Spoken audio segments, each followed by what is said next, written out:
Alright, alright, alright. Hello everyone and welcome to the stream.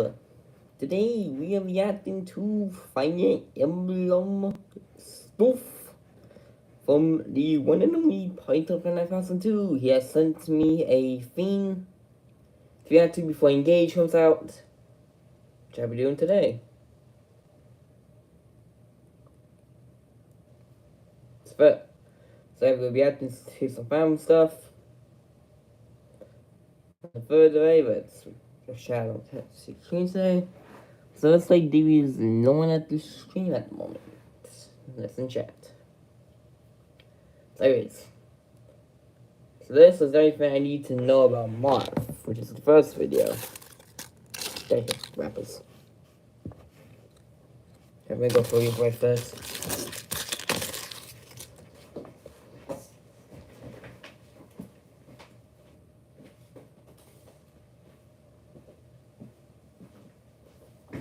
Get back. Please go phone. Let's go. Chapter 3, The War of Darkness. 100 years before the events of the game, Akania, which is our setting for the entire game, was invaded by the Durhua Empire, led by the titular dark dragon Medius. Okay, Marth's Medius. ancestor, Guess he's a the young bad man guy. named Anri, used the Holy Blade Falchion to destroy Medius, and a century of peace began. 2 years before the start of the game, Medius was revived by an evil sorcerer named Garneth, who was in control of the main country to the northwest, Kadain. With the Dark Dragon revived, the Durhua Empire and Garneth's Kadain allied with the western kingdoms of Grunia and Macedonia and waged war to take over the continent. Yeah, that's not good. Marth's father, King Cornelius of Aricia, took up Anri's sword, the Falchion, to battle Medius once again, leaving his 2 royal children, Marth and his sister Elise, in the care of the allied kingdom of Gra. Unfortunately, everything goes wrong when Gra betrays their ally, resulting in King Cornelius being killed, the Falchion being lost to the enemy, and Marth and Elise being attacked. In the struggle, Marth's sister sacrifices herself to be captured so that Marth can escape, which she does so accompanied by only a few knights. Among those include his most loyal of all, the veteran knight Jagan. The young Marth is able to find shelter in the far eastern kingdom of Talis, which is ruled by a kind king who is accompanied by his daughter, the Pegasus knight Sita. Living 2 years in exile from his home, the game begins with Marth at the age of 16, determined to finally set out on a journey to reclaim the Falchion, his sister, and his home. This actually begins when Talis is suddenly invaded by pirates, against which Marth leads his knights, along with Princess Sita, to fend them off. With some encouragement from the king of Talis, Marth finally leaves alongside the princess. Many different types of battles will play out through the total of 25 missions. Basically every single map, I think. Happen when Marth arrives at a major location and liberates it, bringing new allies into his group with every step.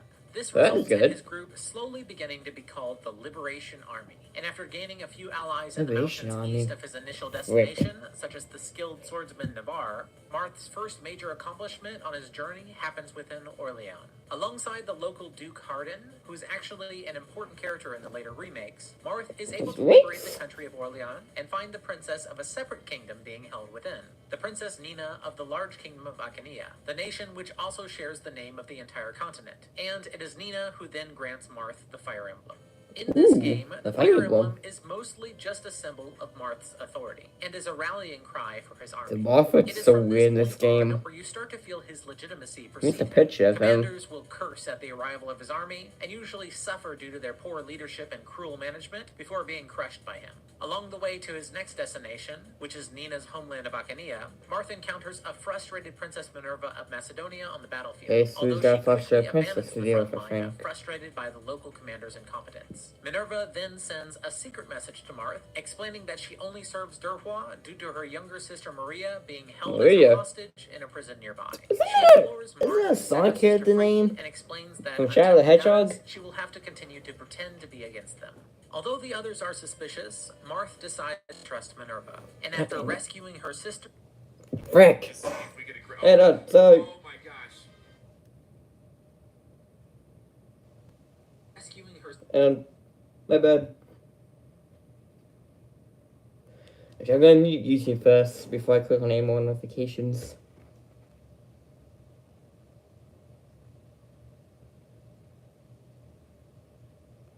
Again, YouTube's muted. There we go.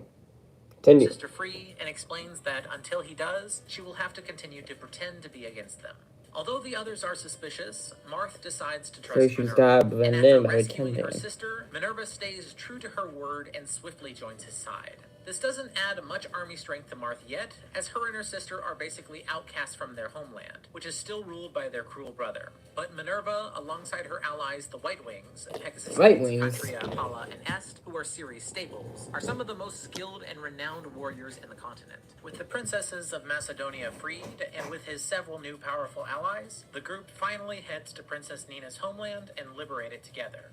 Marth and company next travel to the small country of Gra, the kingdom which betrayed his family and ultimately was responsible for his father's death. He hopes that he will be able to find the Falchion here, but after liberating Gra, the Holy Sword is still nowhere to be found. Luckily, they are able to deduce that Garnef is the one who took it after his father's death and head to the land of Cadena to confront him. Arriving in the magic land, they are able to encounter Garnef, but find that he is completely untouchable due to his incredible magical power. So you can't fight him, basically. Marth is surprised to be suddenly telepathically contacted by the powerful sage Goto, who informs him that only the power of a magic called Starlight can take on Garnef's own dark magic. In order to gain this power, Marth must obtain the orbs of Star and Light and meet Goto personally in Minerva's homeland of Macedonia. Before setting out for this, Marth and company head south to his own homeland, the still subjugated land of Aricia. At long last, he liberates it, and while praising his beloved allies who got him this far, they soon discover that Princess Elise, along with the Falchion, is also being held captive by Garnef. With even more pressure to confront the Dark Sorcerer as soon as possible, they immediately head west to the Fane of Raman, a holy sanctuary where many treasures are being held by the Divine Dragon tribe, including the orbs that Marth is seeking. It is here where a trap is laid for him, utilizing the brainwashed princess of the Divine Dragons, Tiki. Tiki? I didn't know that character. One of Marth's allies who had been seeking his granddaughter since near the start of Marth's journey, Tiki is brought back to her senses, and Marth gains an incredibly powerful ally in her, at the same time as retrieving the two orbs that he needs. The only thing that remains between him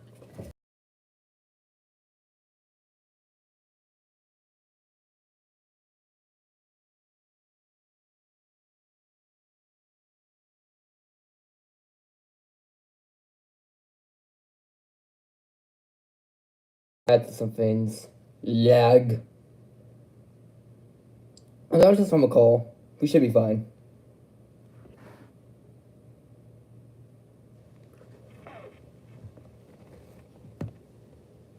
Okay. Yeah, I think we should be fine now.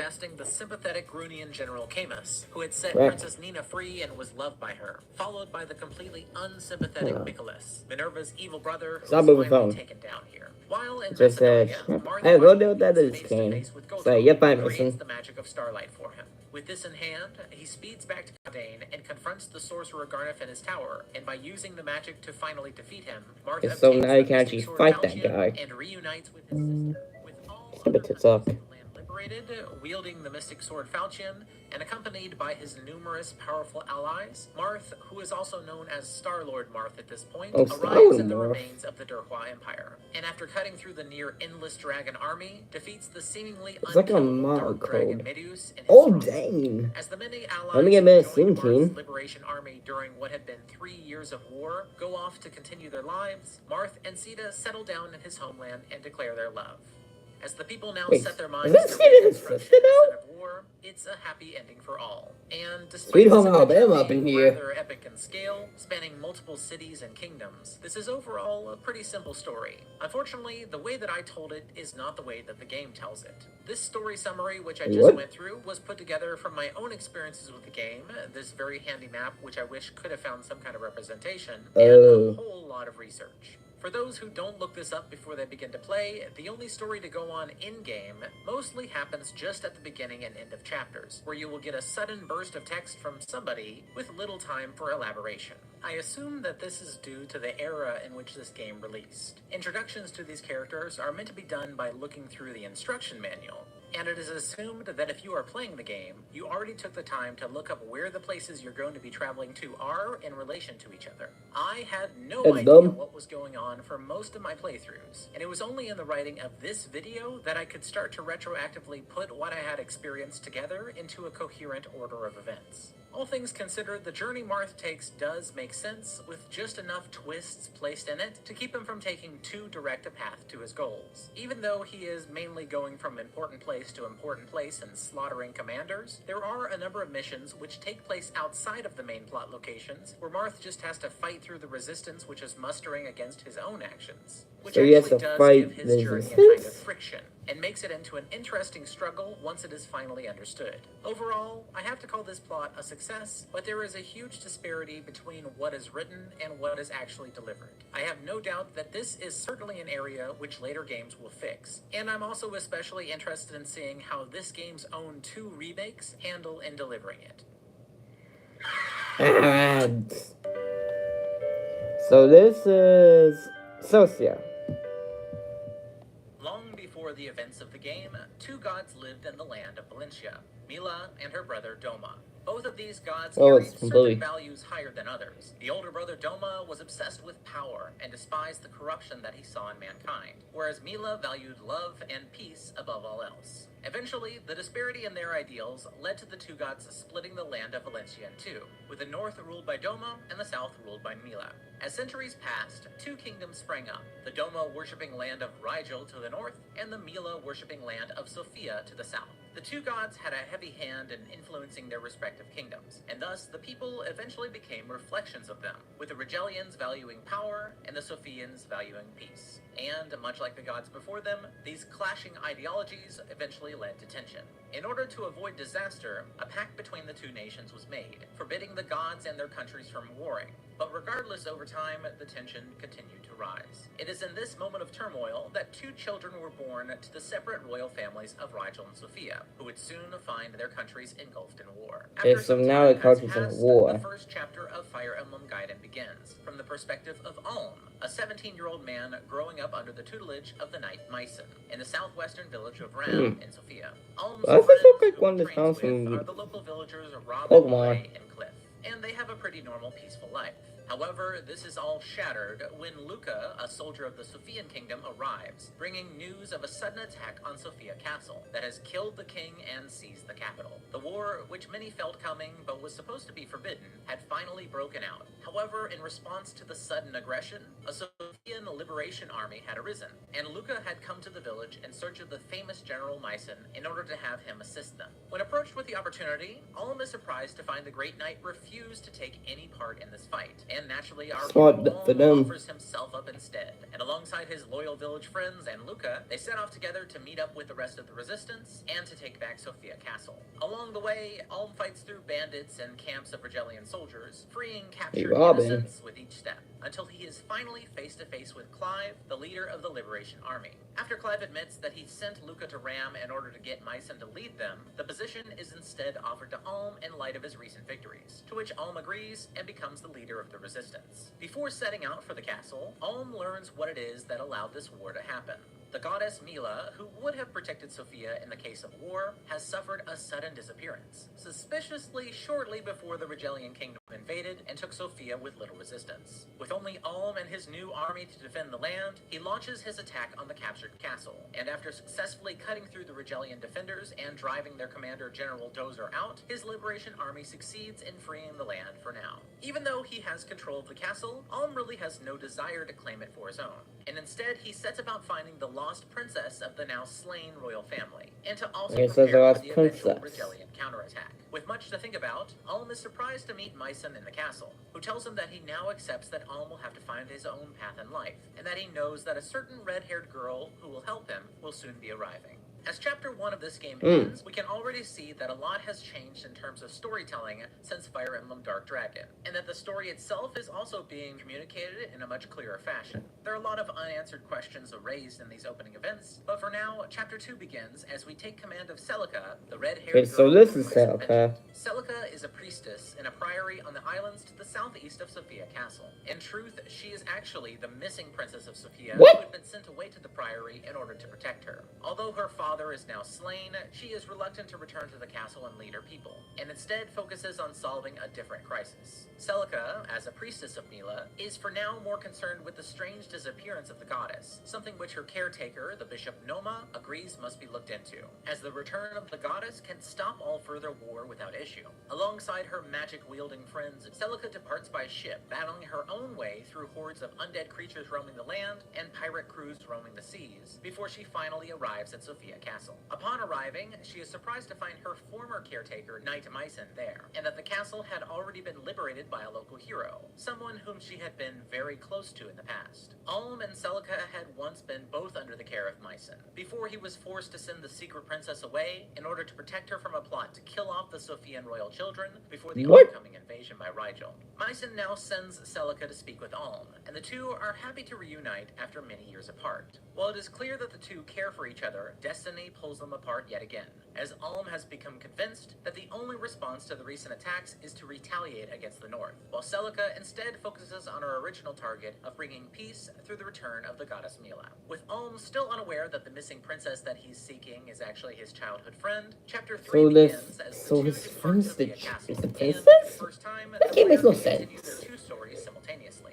Alm's goal takes him west to Dozer's Fort, while Celica heads east to the Temple of Mila. At Dozer's Fort, Alm manages to catch up to and slay the slimy General Dozer, retrieving a legendary sword which Dozer had stolen from the castle, which Alm mysteriously is able to wield, despite it being enchanted to prevent anyone except for those with royal blood from using it. At the same time as this, Celica liberates a captured priestess of Mila from the leader of the pirate gang, but she actually wealthy? Back at sea. This priestess gives her a royal circlet which proves her identity and her true name, as the Princess Antaise of Sophia. Back to the west, Alm next leads an attack on the Sluice Gate, which the Rigelians are attempting to keep closed in order to flood the land of Sophia. After defeating the Domo-worshipping Arcanist Tartara, from whom he is able to rescue a new ally from mind control, he finds the Sluice Gate still stuck, as it cannot be operated without cooperation from a second one at Mila's temple. Fortunately, Celica had just then arrived at the temple, and after freeing it from the dark shamans of Doma who had taken it over, she finally learns the fate of the goddess Mila. Shortly before the invasion, the dark god Doma had given King Rudolph of Rigel a special sword called the Falchion, a blade which was capable of sealing away a god. After an attack on Mila's temple by the king himself, the goddess had been sealed away into the blade, and the blade had then been given to the high priest of Doma, Jeddah, who sealed it in his tower to the north.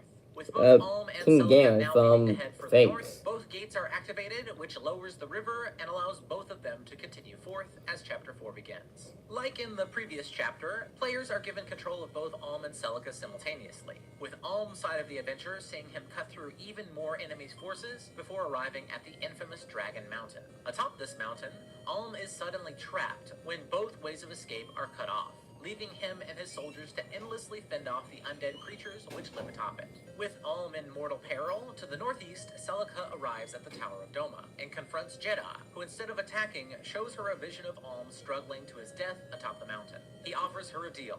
He will use his magic to free Alm, but only if Celica allows herself and her friends to be sacrificed to Doma. Celica, who of course is in love with Alm, ultimately agrees, and surprisingly, Jeddah remains true to his word. He next takes Celica and her companions to the altar of Doma below, where they are to be slowly sacrificed, feasting the dark god Doma with their pain and misery.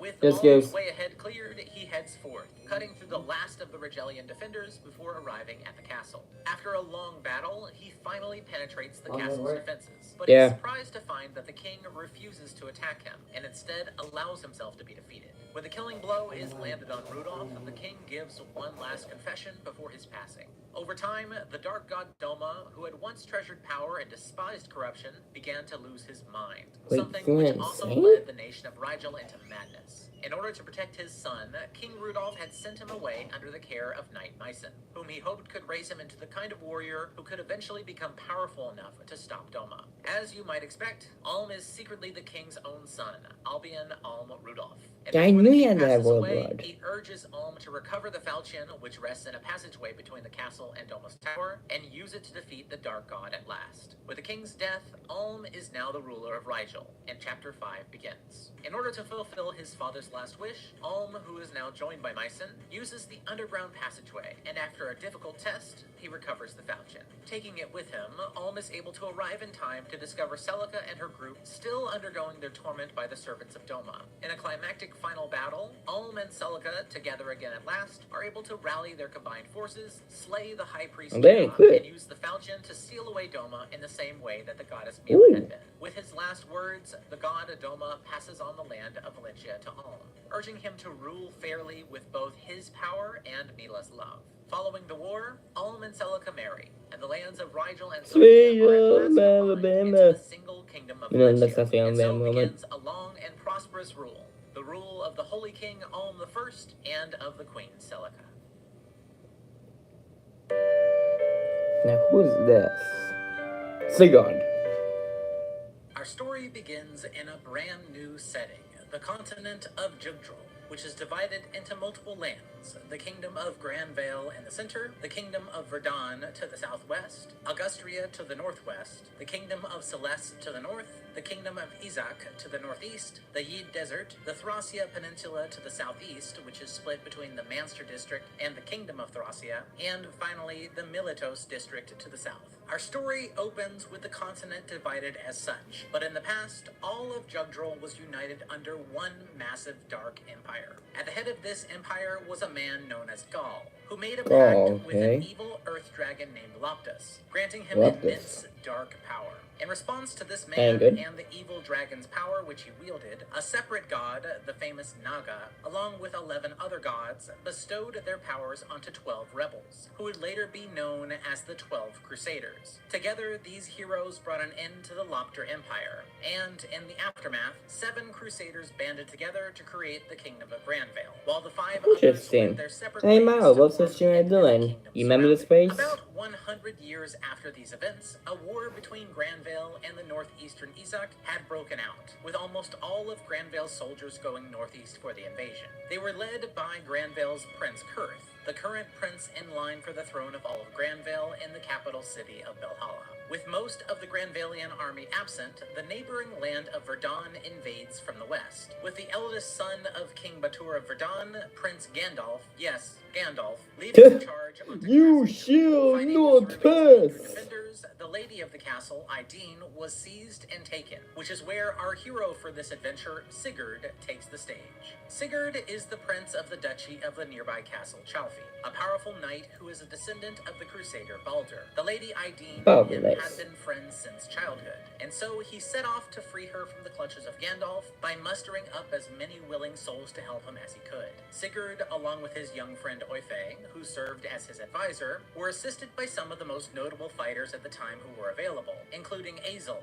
a descendant of the crusader Fjalar, and his friend Lex, who was the youngest prince of Dozul and descendant of Nir. Also showing up was one of Sigurd's closest friends, Quan, who was also joined by Ethlin, Sigurd's sister, who was married to Quan. Quan is the crown prince of Leonster, the capital of the eastern Manster district on the Thracian peninsula. The loyal Finn, a knight in training of Manster, also joined Quan and Ethlin. These fighters, amongst many others, vowed to help Sigurd in his journey, and even the powerful mage Arvis, who was Azel's older brother, temporarily showed up to assist Sigurd by giving him a powerful sword on behalf of Prince Kurth. With their powerful weapons and allies, Sigurd and the others were able to clear the Verdunites out of Granvale, but he was sad to learn that the Lady Ideen had already been spirited across the border, and thus he prepared for an invasion of the barbarian kingdom Verdun to get her back. At the border, he met his old friend, the Augustrian Knights leader Eldigan, who was a descendant of the Crusader Hazel, to which Sigurd stated that his only intentions in Verdun were to get Lady Ideen back and to stop this conflict, to which Eldigan permitted and agreed to help keep Augustria neutral in the conflict between the two countries. Just after Sigurd launched his invasion into Verdun, the youngest of the Verdunian princes, Jamk, freed Lady Ideen himself, urging her to escape out of the clutches of his vile brothers while he went back to his father at the castle to convince him to end this fighting. After reuniting with Ideen and I'm gonna be a B.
Okay, I'm back. Like I was trying to do. And let's continue. Castle Genoa, Sigurd discovered a captured young boy named Shannon, who was actually the captured young prince of the kingdom of Izak. Even though their two countries were technically... When you start with better ingredients, better pizza, you also get He better got it. papadillas. At war, Sigurd believed that the young and innocent, whether they belonged to the current enemy or not, were blameless in such a conflict, and so he agreed to shelter and protect the prince until he was able to return him back to his country, which was an act which gained him the loyalty of Shannon's aunt, the incredibly wild and dangerous swordmaster Ira. Marching even further into Verdun, Sigurd cut through the vile Prince Gandalf and seized his castle of Marfa, where he had yet another unexpected meeting, this time with a mysterious and beautiful woman. After their brief conversation and her departing, he learns from another man in the town that her name was Deirdre, and that she was a maiden of the spirit forest nearby. Legend said that she was forbidden from ever marrying, as calamity would befall the world should that ever happen. Ignoring these warnings, Sigurd moved on, as the last step in his mission in Verdun was to get to the capital, where Jamk had failed to convince his father to stop the fighting. King Batur of Verdun had been deceived by the sorcerer Sandima, who had convinced them that he needed to attack Granville in order to ensure his country's future. As Jamk was ordered to go out and stop Sigurd by his father, Sandima then secretly murdered the king in his absence, seizing the Verdunian army for himself by simply claiming that the king had fallen ill. Before reaching Castle Verdun, Sigurd and his army had to march to the spirit forest that he had heard of, which is where he ran into Deirdre yet again. Sigurd, who was in love at first sight, was very happy to see her again, and faithfully, she had decided to join them in order to help them stop Sandima using her powerful magic. After admitting his love for her, Deirdre joined up with them, and using her silencing magic, Sandima was made helpless as Sigurd's army moved in and slayed him, discovering too late the dying king in the seized castle. Returning back to Castle Evans on the northern border, Sigurd was given orders to govern the region from Granville, and in the coming months while he was stationed there, he married Deirdre. Due to Sigurd's unexpectedly elongated stay in the region, the lords of the neighboring country of Augustria began to grow restless. While the previous king of Augustria was a pacifist, he had suffered a mysterious death and was soon replaced by his son Prince Chagall, who immediately ordered his lords to invade Verdun to get rid of Sigurd. Eldigan, who had always sworn to back up and support Sigurd, rode to speak with his king, trying his best to convince him to stop this invasion, to which the king responded to by immediately having him imprisoned. Calling him a traitor, Eldigan's castle of Nordion was then targeted by the other lords of Augustria, with only Eldigan's sister, Lady Requasis, in charge of its defense. Knowing that they will soon be coming for her, the Lady Requasis requested aid from Sigurd in order to bring everything in the country back to order. Sigurd, who felt indebted to Eldigan and his family, not only out of friendship, but also due to Eldigan's direct protection of his backline in the previous battle, our hero agreed to march out once again. Moving into Augustrian territory, he first rescued Princess Requasis at Nordion Castle, and then followed this up by seizing Castles Herheim and Anthony in the northwest, which is where he also happened to meet up with the world-traveling Lewin, who was actually secretly the prince of the Kingdom of Celeste to the north, who had disguised himself as a common bard. Lewin was also joined by his friend Sylvia, a dancer, and in the conflict with some of the sellswords in the region,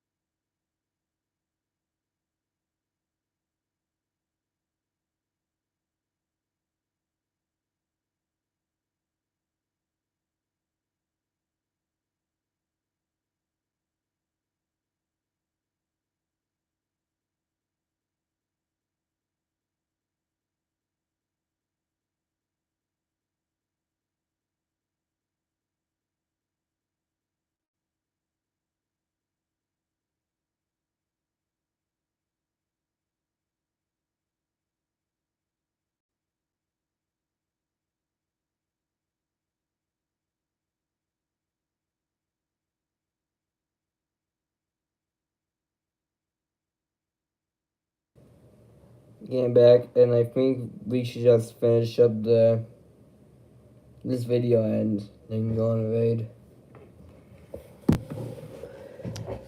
we were able to recruit the legendary mercenary named Beowulf. While heading to the eastern castles of Makili and Augusti, Lewin met up with the Silesian Pegasus knight Erin, who had been searching for him, and with her and Sigurd's help, they were able to arrive right on King Chagall's doorstep and take him down. The king was only spared his life at the request of Eldigan, who had suddenly been set free shortly before Sigurd's arrival. This was a suggestion given to King Chagall at the request of a mysterious man named Manfroy. Manfroy, who was the leader of a sect of dark priests, had been the one behind Sandima's actions in Verdun, unbeknownst to Sigurd. And it was at this time that the news that Prince Kurth had been successfully assassinated while in Isak reached him. With Manfroy's plot still hidden, Eldigan stopped Sigurd from proceeding further into Augustria, with him getting him to agree to return the rule of Augustria to Prince Chagall after a year's time.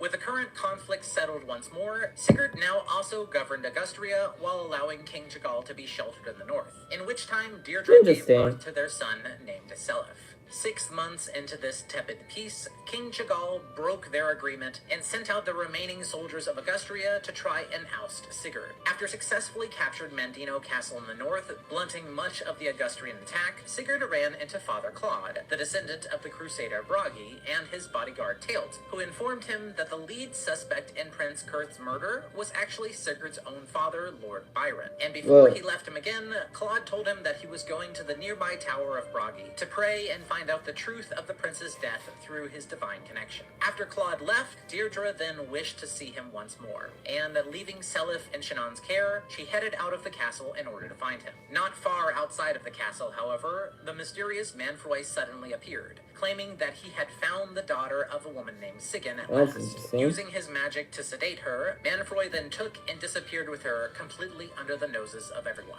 Enraged by the failures of his Augustrian troops, King Chagall then ordered Eldigan himself to lead his legendary cross knights against Sigurd, and being loyal to his country to the very end, Eldigan rode out against his best friend. It seemed like a horrible clash was about to take place until Eldigan was convinced by his beloved sister Requasis to turn back and try speaking to the king just one more time. However, when Eldigan returned yet again to try and convince Chagall of something he didn't want to do, Chagall this time had him immediately seized and then, in front of everyone, beheaded. Arriving soon after this act, Sigurd finally put down the Mad King, discovering the body of Eldigan on the floor. Regretful of how it had all turned out, and filled with concern for his now missing wife, Sigurd's new holdings in Austria were then immediately assaulted by a gang of pirates who had long resided in the islands to the north. Following a revolt against their former leader Bridget, who was a descendant of the crusader Ulir and the long-lost sister of Lady Ideen, Sigurd and his crew next marched north, saving the besieged former captain and reuniting with Father Claude. Father Claude had finished his prayer and discovered that Prince Kurth had been killed through the actions of the Dukes Repter and Langbalt, the leaders of the Grandvallian duchies of Frege and Dozel respectively. And of course, these two had then used the assassinated prince's death to frame Sigurd's father. This information was too little, too late, unfortunately, as just after stopping these pirate hordes and reuniting with everyone, Augustria was invaded from the south by Grandvale armies looking to capture Sigurd based on his connection to his framed father. Escaping capture by them thanks only to the sudden intervention of several Pegasus knights who arrived from the country of Celeste, Sigurd and his crew were spirited away to Lewin's homeland to the north, where they were then sheltered by the queen. Without Grandvale's support, Sigurd was massively weakened, and so Quan, along with his wife and their knight Fen, decided to head back to Manster in order to bring their own army to Sigurd's aid. While they were away, a sudden civil war arose in Celeste when Lewin's uncles, being unhappy with the prince's return, decided to quickly take the country over themselves. Though Sigurd and Lewin headed out to stop them, they were unable to prevent the capital in the south from being seized, following a wholesale slaughter of the country's Pegasus knights, including Erin's sister Manya. Even though they were too late to prevent this slaughter, Sigurd was able to take back the southern lands for the queen, and finally accepting his duty as the prince, Lewin was presented with the tome Forseti, the weapon which was used by his ancestor, the crusader Sed. Staying safely in Celeste for a bit longer, Sigurd then decided to take a bold action and march directly on Valhalla in order to settle things. At the same time, Sigurd's father, Lord Byron, who had been mortally wounded by Duke Langbalt, charged through the fields towards his son in order to pass down their holy blade Tyrfing, seeing his son for one last time and passing on the heirloom shortly before his death. Using this powerful weapon, Sigurd then charged through Duke Langbald's army and slayed him, seizing the castle of Lübeck in the process. Having arrived on the border of the Yid Desert and Izak, Sigurd then lived up to his word and allowed the Prince Shannon to return to his homeland. Before letting him go, however, Sigurd entrusted his young son Selif to his care, and then sent away his friend Oyfe to go with them to ensure his son's safety. As Sigurd began to move closer to Valhalla, across the entire Yid Desert to the south, Quan and Ethlin arrived with a small army in tow, as well as their young daughter Altina in Ethlin's arms, having left their other child Leif in the care of the ever-reliable Finn. Intending to reinforce Sigurd, they began to march through the desert with their army, when suddenly a pack of Thracian dragon knights arrived, led by the king of Thracia himself, Trevant. Being completely out of their element in the desert and unable to escape this hopeless situation, all of the knights which were led by Quan were picked off one by one, which was then followed by the murder of both Quan and Ethlin.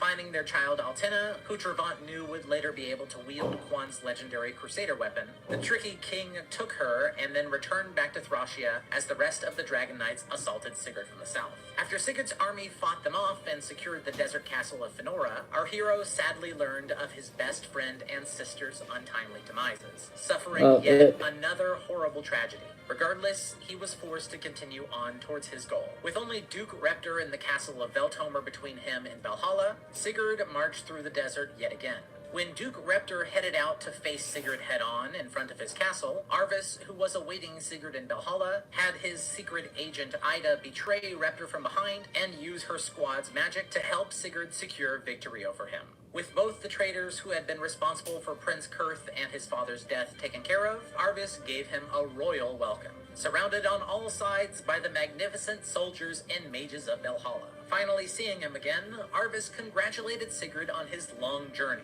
just before revealing his runes. All of this had been a trap, and Sigurd had just delivered himself and all of his friends right into it. Revealing that he wielded power in the city due to his marriage to Prince Kurth's secret daughter, Princess Deirdre, he brought his new beloved wife out to present herself to Sigurd. Deirdre had had her memories completely removed by Manfroy, all in order to set up her union with Arvis. Realizing that Deirdre could no longer recognize him, Sigurd had now lost absolutely everything. Before being allowed to speak with her further, Deirdre was taken back into the castle by Arvis's guards as a new massacre began. Arvis used his legendary spell Volflame to incinerate Sigurd himself, bringing an end to the conflicts which had ravaged Jugdral over the previous years. Everything had worked out exactly according to plan.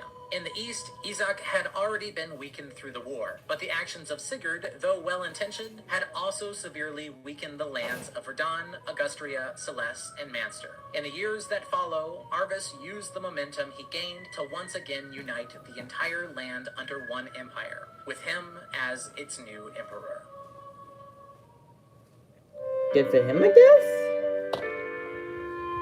Just a thing. Amazingly, we are now only at the halfway point of our tale. What? Fortunately, from here, things tend to move a lot faster. Picking up 17 years after the slaughter of Sigurd in what came to be called the Battle of Valhalla, we start in the land of Izak, where, in the isolated village of Tirnanog, Selif had been raised to be as much a hero as his father, and had come to be known by the people as the Scion of Light. Though Deirdre had had 2 children by Arvis in the meantime, Selif was the oldest of her children, and therefore he was the rightful heir to the Grandvalian Empire. Still, dreams of him reclaiming the land from Arvis and his son Prince Julius were very far away, as on this day the Empire had finally discovered his location, and the local Imperial commander Dinan sent his troops after the young Selif. Whomever Selif is joined by at this point is largely dependent on if the women in Sigurd's army had children during the previous events. But regardless of who joins him, Selif heads out onto the battlefield, accompanied by the now adult Oyfe. Meeting the Imperial forces head-on, Selif first secures the castle of Geneshire to the northeast, where he is met by a familiar face, Prince Lewin. Having survived and somehow escaped the Battle of Belhala, Prince Lewin had despaired and gone on to hide from the Empire while also supporting Selef's eventual rise. Together, they discuss about how Prince Shannon had gone off to find the Crusader weapon of his family tree, Balmung, which had been hidden in a shrine in the Yeet Desert. And next, they discuss about a girl which Lewin had discovered in Valhalla years ago, who had been horribly injured, and whom he had been sheltering ever since. This mysterious girl who had lost her memory...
I'm back.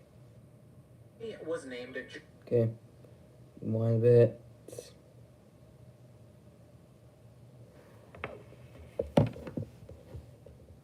Together, they discuss about how Prince Shannon had gone off to find the Crusader weapon of his family tree, Balmung, which had been hidden in a shrine in the Yeet Desert. And next, they discuss about a girl which Lewin had discovered in Valhalla years ago, who had been horribly injured, and whom he had been sheltering ever since. This mysterious girl who had lost her memory was named Julia. And leaving her in the care of Selef, Lewin leaves, having business to attend to elsewhere. Selef now leads his troops to fight two more armies to the south, possibly recruiting one of the two sons of Danan, who are both in love with one of Selef's companions, before arriving and liberating the imperial headquarters in the region, Rivaux, from the evil Danan. Having so quickly achieved the liberation of one major region of Jugdral, Selef moves on from this to try and meet up with Prince Leif of Leonster, who is Quan and Ethelin's son, who had been leading a revolution of his own all over the Thracian peninsula. On his way to find Leif, Selef met up with Prince Shannon, who had successfully retrieved his family's sword, and together they next witnessed the efforts of a mercenary named Ares outside of the city of Darna. Ares, who was the son of Eldigan,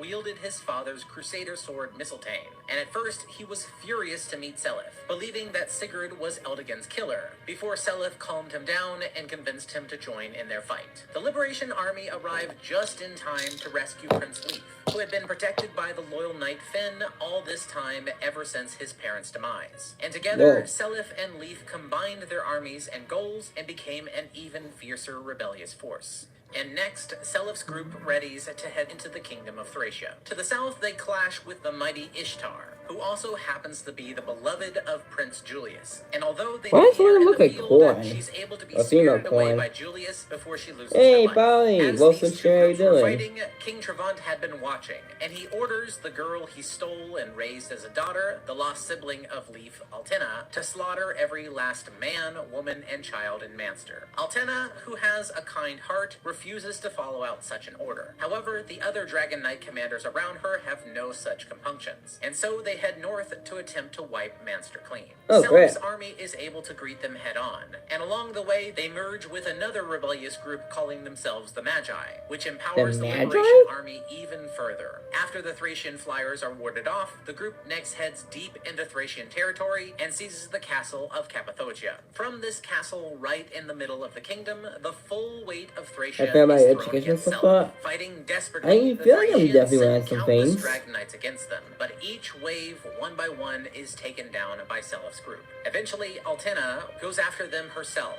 However, Prince Leif is able to convince her of their connection and her theft as a child by Travant. And after confirming this back home, she too decides to join with the Liberators. Although it causes everyone involved great pain, Selef, Leif, Altena, and all of the others continue to wade through the Thracian defenders. And eventually, Travant's cruel actions catch up to him. Even the loyal Thracian general Hannibal is recruited to Selef's side, as his company is able to free his adopted son, whom Travant had been using as a hostage. Whenever everything is said and done, all of the commanders, including Gervant, are wiped off the battlefield forever. With Thracia now under control, all of East Jugdril has now been taken in the name of Seliph. And much like his father, he decides to stop delaying the inevitable and head right for Granvale in order to finish this. His route there takes him through the last section of our map, Miletos, where the harsh life for those under the Empire's rule truly comes to light. In Miletos, as well as other parts of the Empire, child hunts had regularly been being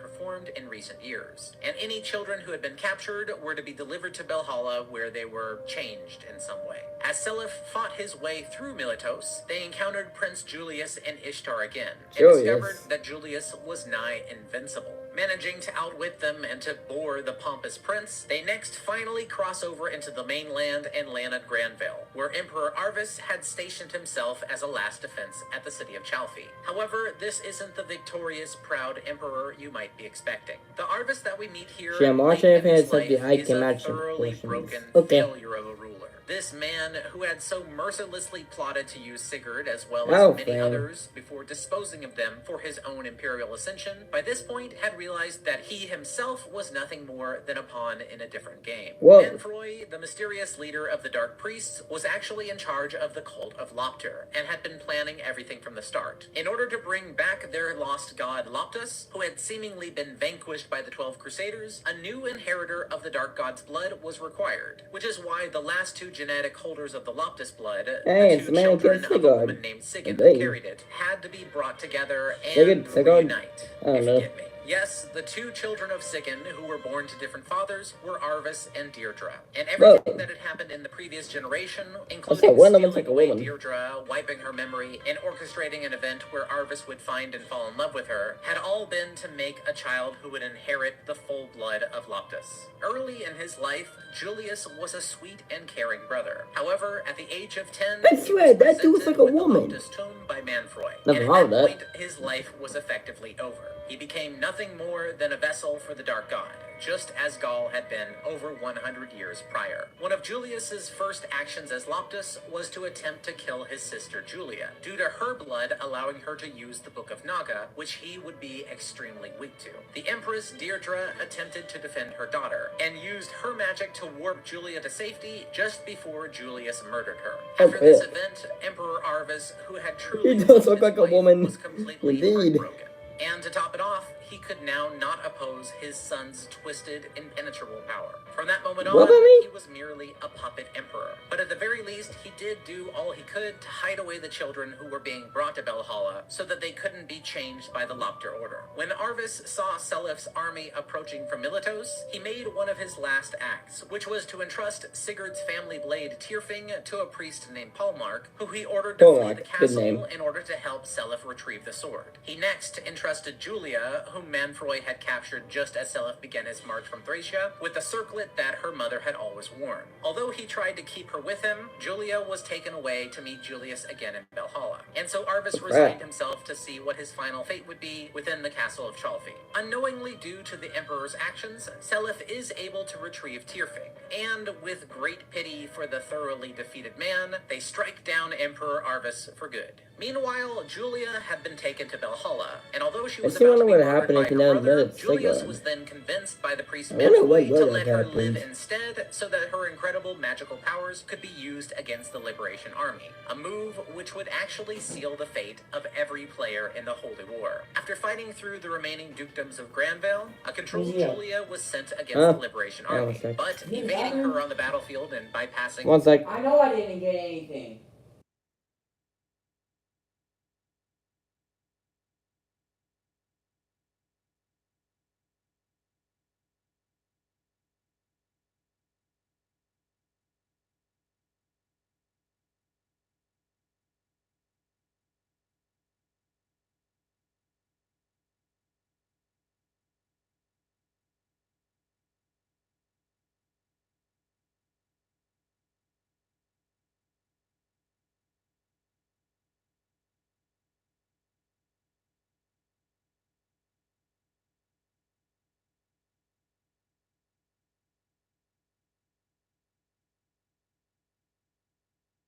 I'm back. Valhalla altogether, Seliph and his army discovered and killed Manfroy the Master Manipulator, which effectively freed Julia from his control. Although they looked all over Manfroy's lair That'd be for an the Book of interesting Naga, game. which is the one weapon which could Alternate equally timeline. oppose Julius's Book of Loptus, they eventually discovered that the key to where the book was stored was hidden within the circlet that Emperor Arvis had just given to Julia. And this is what gave the Liberation Army exactly the weapon that they needed to take down the possessed Emperor. In the final showdown, Julia's power of Naga thundered against Julius's Loptus, whilst Seliph took him on using his bloodline's mighty blade. And at long last, the Scion of Darkness was defeated. As the dragon Loptus faded away, Seliph rightfully claimed the capital, marking the beginning of a long and prosperous reign, as peace once again returned to the land. Interesting. Who is this character? Leaf? Wolf? Is that how you say it? So I'm gonna check it. Yay, Seliph! Seliph! Something! I don't know how to say these guys' freaking names! Oh dear god. Ew. Yeah, beef. Okay, yeah, beef. Alright. Then, let's continue with Leaf. In the land of Yggdrasil, on the border of the kingdom of Izak and the Yid Desert, a conflict which had thrown the continent into chaos was about to come to a head. The year was 763. To the north, Sigurd and his army had just defeated one of the perpetrators of the continent's current crisis, Duke Langbolt. To the south, a group of Leonster knights, led by Prince Quan and his wife Ethlin, were traversing the desert, going as fast as they could in order to reinforce Sigurd's wearied troops. It was at this time, from out of what were once peaceful skies, that a squadron of dragon knights appeared, with Leonster's rival, King Trevant of Thracia, at its head. Within minutes, every last one of Leonster's soldiers had been eliminated by the vastly more maneuverable flyers, and soon even Quan and Ethlin joined their troops in the grave, leaving behind their two children, Altena and Leif. The deaths of Quan and Ethlin in the desert, along with the disappearance of their daughter Altena, caused utter chaos back in Leonster. In response to his son and daughter-in-law's deaths, the king of Leonster rode out against Thracia, but was quickly betrayed and killed by General Raedric, who had actually been working in secret to provoke Thracia into attacking their neighbor, a plan which had worked perfectly. With Leonster defenseless, Trevant did as was expected and attacked the castle. As his rioters raged and the fires burned, the last remaining child of Quan and Ethlin was spirited out of the castle by a young knight named Finn, carrying the 2-year-old Prince Leif in his arms and accompanied by the daughter of a noblewoman named Nana. They stopped only to look back at their burning home before continuing along their way. Although the Kingdom of Thracia successfully managed to burn and capture Castle Leonster, they were soon ousted by the Granvalian Empire, who had secretly set all of this conflict up. After forcing Trevant's kingdom to become a servant state, the Empire replaced the royal family of Leonster with a loyal pawn, establishing Duke Gloom as the new king of what was to be renamed the Northern Kingdom of Thracia. The only threat to the new king was the last remaining Leonster royal, who had just invaded him. And so, for much of Leif's young days, he was hunted and pursued across the entire Thracian peninsula. Every time that trouble caught them, it was Finn who either ensured their escape or overpowered their pursuers. As the young prince was smuggled from shelter to shelter, eventually the trio found their way to the small town of Fianna in the east. There, not only was he welcomed by the townspeople, but he was also promised protection by their local militia, an organization called the Fianna Freeblades, who were led by a woman named Eiffel. It was under her care that Leif was able to grow up in relative peace and anonymity, and soon the young prince reached the age of 15. 13 years had passed since the burning of Castle Leonster. Is this like in the timeline of the last character? After a long period of harmony, the Empire had finally discovered Leif's location, and with Raedric himself leading his knights, the small town Fianna suddenly came under Imperial attack. Although Leif was out at the time, both Nana and Marita, who was Eivel's daughter, were captured and taken away. Upon returning, Leif and the Freeblades liberated their home, but soon after they set off to try and recover the two missing friends. Following their trail to the nearby coastal town of Ys, they found the local townsfolk at the mercy of a gang of pirates, favorites. After stopping the attack and defending the town, a former bishop named Augustus met up with Leif and offered his services to him. Augustus had actually been working with the pirates. I don't know why, but I don't trust Augustus. Put himself in the prince's path, which he did in order This to offer page Leif his takes his considerable time. This is what I'm wisdom at the pointing behest to. of his secret benefactor. Despite this Okay, sounding then. suspicious, Augustus was in truth acting as an agent of Prince Lewin, who was Whoa. one of Sigurd's allies in the crisis before the Empire's rise. Continuing towards Castle Manster, where his friends had been taken, Leif next fought his way through the Kerberos Gate. But it was here at the very last moment where he fell right into a trap set by Raedric, who was using Nana's life as leverage in order to get Leif to surrender. Fearing for her safety, Leif agreed to let himself be taken captive, but he was soon joined in this by Ivel, who did so in order to keep an eye on him even within captivity. Whoa, what a the prince twist. and Ivel were escorted to Castle Manster, with them both being thrown in the prison beneath the castle. While locked away, Ivel was visited and taken away by Raedric for some nefarious purpose, although he claimed that it was in order to let her see Nana and her daughter once again. While it seemed like this would be the end for the prince, suddenly a small group of fighters broke into the prison. Fighters who were led by the powerful mage Sed. As Sed went above to free the child sacrifices who were being held in the castle, Leif and several of his friends happened to also find their freedom due to being wrapped up in this sudden prison break. Although Leif could have gotten away cleanly, he refused to leave his friends behind, and after hearing that Why did that look like a had been dead taken to a person? nearby arena, him and his small group pursued. The scene that they witnessed truly Indeed shocked we them, are. as Raedric and Yeah, the mysterious Pokey cloaked Squad. figure were pitting Something about Ivel that. and Nana against a series of fighters. Fighters who included Marita herself, who had been corrupted by a cursed blade that she had been presented with. Although Leif's group Oh, they didn't want was to kill. able to break up this twisted show, the Dark Priest, And who wins was the named fire Venom, dragon. suddenly Roar! teleported Ivel against her will in front of them, and then quickly used more magic of his in order to turn her Was that the into an Triforce? unmoving stone statue.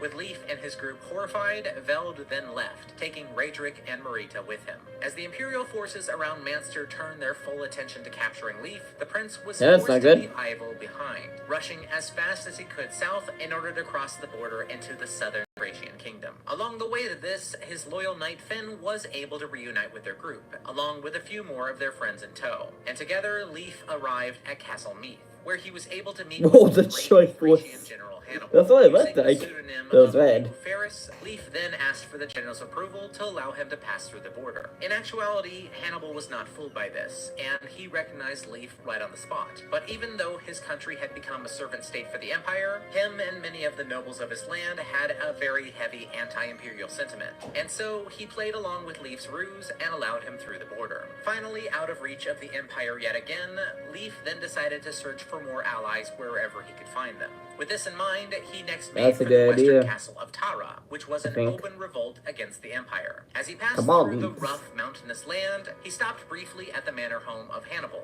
where the general had been secretly sheltering the former knights of Leonster, of which these included Duke Dorius, a man whom Leif had thought died defending him many years ago. Soon, Dorius, along with the many knights who still accompanied him, quickly joined back up with the prince. Now, with more allies than he'd ever had before, Leif's group could rightly be called a kind of liberation army, and bolstered by their new strength, they crossed back over the border and landed outside of Tara, along the way reuniting with the since-cured Marita in the forest just outside the city. Secretly entering the besieged castle, Leif met up with the local Princess Lenoan, who immediately accepted their aid as they prepared for the Empire's biggest assault yet. As waves of Imperial troops poured into the area, and the walls of the city I think I remember this one. around them, Leif and his army fended off their forces time and time again. The Wi-Fi castle is troops had become much stronger, Indeed. it soon became clear that they could not hold out for much longer, and the end for them was soon coming. Amazingly, it was Prince Arion, King Travant's son,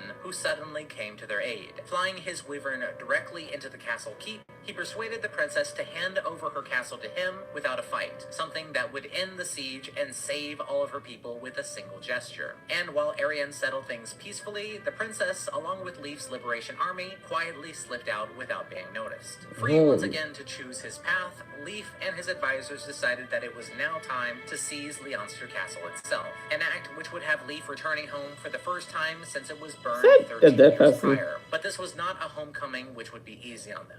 Although they did meet very heavy resistance, Leif's army proved its might against them, breaking through the waves of defenders and forcing their way into the castle itself. That's Fighting good. his way into the throne room, Leif both removed the local Imperial General Gustav and also freed the families of the Leonster Knights, who had been forced to switch loyalty after the prince's departure. It was this act which regained him the loyalty of the greatest of all of Leonster's knights, Xavier. 13 years after the slaughter of his parents and his grandfather the king, Leif and his protector Finn reclaimed the home which had been stolen away from them so long ago. Though the capture of their home castle was a miraculous victory, it wasn't long before an imperial counterattack was organized, one which left Leif's group staring down the biggest invading force they had ever seen. As the full might of the Empire and King Bloom's forces were down against them, Castle Leonster seemed like it was about to be taken from them yet again. And it was right when hope seemed lost that a second force suddenly appeared, one which, with stunning speed and organization, obliterated the forces outside of the castle and rescued those remaining in Leif's care. At the head of this army was Seliph, the son of Sigurd and the so-called Scion of Light, who had arrived to support his cousin Leif. And soon their savior assured Leif that he was no longer alone in this fight, and that his troops, which had already liberated the northern land of Isak from the Empire's control, would have his back while he finished his business in northern Thracia. With newfound confidence like never before, Leif and his group charged straight for Castle Manster, where Raedric and Veld were awaiting them. It was outside of Manster where Leif once again encountered Ced, who on top of seizing the castle early for him, also ensured the delivery of Bragi's blade directly to the prince, a weapon which was capable of taking on Raedric's own Loptus sword, which had been granted to him by Veld. Entering the castle from 3 angles, Leif's army worked in harmony to disable the defenders of the castle, free the imprisoned children within, and to corner Raedric in the throne room. As Bragi's blade and the Loptus sword clashed together, the traitor who had seen personally to the end of his family was finally slain by the prince. With Raedric out of the way, Leif's group was free to search the castle, surprisingly finding the only staff which could free Ivel from the petrification spell that Veld had cast on her. Fortunately, Ivel's frozen remains had been brought to Manster Castle as a trophy, and this twist of fate allowed them to finally return her back to normal, regaining a very powerful ally. The last year they had been away from each other had certainly changed Prince Leif, and before her was no longer the boy that she thought she'd known, but instead a man worthy of not only her motherly love, but also of due respect. After descending to the lowest level of Manster Castle, Leif and his group found Veld, bolstered in power by 5 dead lords which had been gifted to him by the leader of his order. Although each of the inhumanly powerful foes put up a tremendous threat, eventually each and every one of them fell to Leif's allies. With all of his dark defenses defeated, Veld was an easy target for the prince, and soon the Dark Priest met the same fate as Raedric, marking an end to the Empire's influence in Leif's homeland. With his victory finally achieved, the prince took a brief moment to rest, considering the long road that he had taken to get this far. His homeland had been freed, but many others throughout the continent still suffered under the oppression of the Empire and the dark cult that influenced it. Thinking upon this fact, Leif then made a decision. This was not going to be the end. It was going to be the beginning. Together with his cousin Seliph, he would fight on. He would pledge his army to the Scion of Light, giving what power he could to not only free the Thracian Peninsula, but the entire land of Yggdrasil. The tumultuous year of 776 had finally ended, and in due time, the world would never be the same. Who is this character? Oh boy! Big got killed. Well, I think Mal's gonna be mad that one's gone. So let me go check something on my phone. Have you?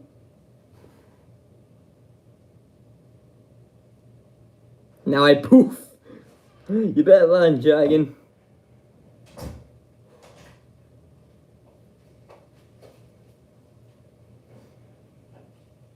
What you got?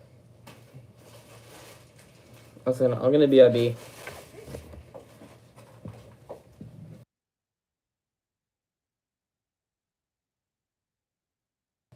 Oh, which one's my favorite so far? I'm gonna go say, I think Reef. I'm gonna go with Reef. Nah, BRB.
Get back.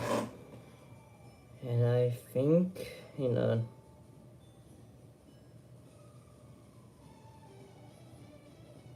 I think we're on right now. Big understand belief is awesome. Full deed. Yeah, really physical character. I do like them in the story. My opinion. So let me see if you are doing some. Yep. Here on BRB. Here's my notifications. I know the Fortnite music in the background. You're lagging a little? I am? Oh, frick! You all scare me. You scare me. Not a lot of things. I hope the Wi-Fi's not going down. Perfect. There's some other thing here in the background.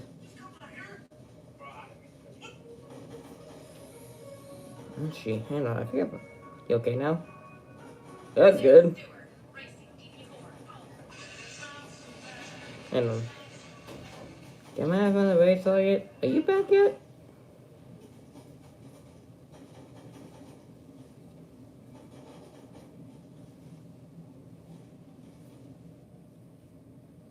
Which one was next? For the playlist? Let me see. So, Reef was that one. Next one would have been Roy. Roy would have been next. Let's see, is this person still going? Are you, okay, no, it's gonna be a bit.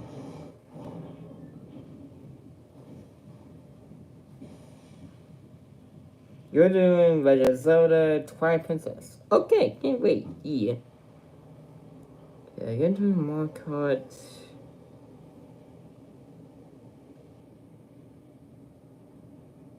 What's anyone doing? A Kaizo Iron Man run. Fuck Gold and Sorcery. You got 69 people watching. Nice. Oh, looks like you're back. I don't think I rated this person in a while. Yeah, it's right, this person. What's her name? Grandma Gage is touching some grass. Oh, dang. We're not ending. This hashtag. Copy that man, boys. Hey, she, Mrs. Pony. We'll go double grab the right target. Smink. Double grabbed.